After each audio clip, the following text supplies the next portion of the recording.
അമേരിക്കയിലും ആളുകൾ കുറയുകയാണ്. രാജ്യം ജനസംഖ്യാപരമായ മാറ്റത്തെ നേരിടുകയാണെന്നാണ് ഏറ്റവും പുതുതായി പുറത്തുവന്ന ന്യൂസ് വീക്കിന്റെ റിപ്പോർട്ടുകളിൽ വെളിപ്പെടുത്തുന്നത്. ജനനനിരക്കിലെ കുറവും മരണനിരക്കിന്റെ വർധനവും മൂലം അമേരിക്കയിൽ ഇപ്പോൾ ജനസംഖ്യ ഗണ്യമായി കുറയുകയാണ്. ഈ പ്രവണത യഥാർത്ഥത്തിൽ സമ്പദ് വ്യവസ്ഥകളിലും സമൂഹങ്ങളിലും വ്യക്തികളിലും ദൂരവ്യാപകമായ പ്രത്യാഘാതങ്ങൾ സൃഷ്ടിക്കുന്നുണ്ടെന്നും റിപ്പോർട്ടുകൾ ചൂണ്ടിക്കാട്ടുന്നുണ്ട്. കുറഞ്ഞ ജനനനിരക്ക്, കുടുംബഘടനയിലെ മാറ്റങ്ങൾ, വിദ്യാഭ്യാസത്തിലേക്കും തൊഴിൽ അവസരങ്ങളിലേക്കുമുള്ള വർദ്ധിച്ച പ്രവേശനം തുടങ്ങിയ വിവിധ ഘട്ടങ്ങൾ ഈ സാഹചര്യത്തിന് വലിയ രീതിയിൽ വഴിയൊരുക്കുന്നു. മാത്രമല്ല, ഒരു സ്ത്രീക്ക് 2.1 കുട്ടികൾ എന്ന നിരക്കിനേക്കാൾ കുറഞ്ഞ കുട്ടികളാണ് നിലവിൽ നിലനിൽക്കുന്നത്.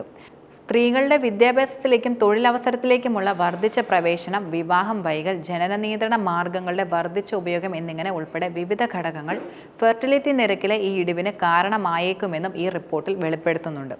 കുടുംബഘടനയിലെ മാറ്റവും ജനനനിരക്ക് കുറയുന്നതിന് പിന്നിലെ ഒരു പ്രധാന കാരണമാണ്.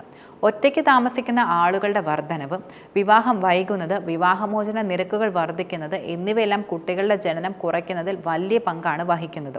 മാത്രമല്ല, വിദ്യാഭ്യാസത്തിലേക്കും തൊഴിലവസരങ്ങളിലേക്കുമുള്ള വർദ്ധിച്ച പ്രവേശനം സ്ത്രീകളുടെ അവരുടെ കരിയർ പിന്തുടരുകയും ദാമ്പത്യം വേണ്ടെന്ന് വെക്കുന്നതിനും ജനനനിരക്ക് കുറയുന്നതിന് ഇടവരുത്തി.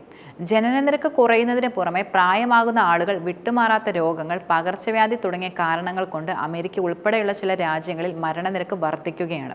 കൂടാതെ അമേരിക്കയിൽ ഈ അടുത്ത കാലഘട്ടങ്ങളിൽ 5ാം പനി പോലുള്ള അസുഖങ്ങളുടെ വ്യാപനം കാര്യമായി തന്നെ വർദ്ധിച്ചിട്ടുണ്ട്.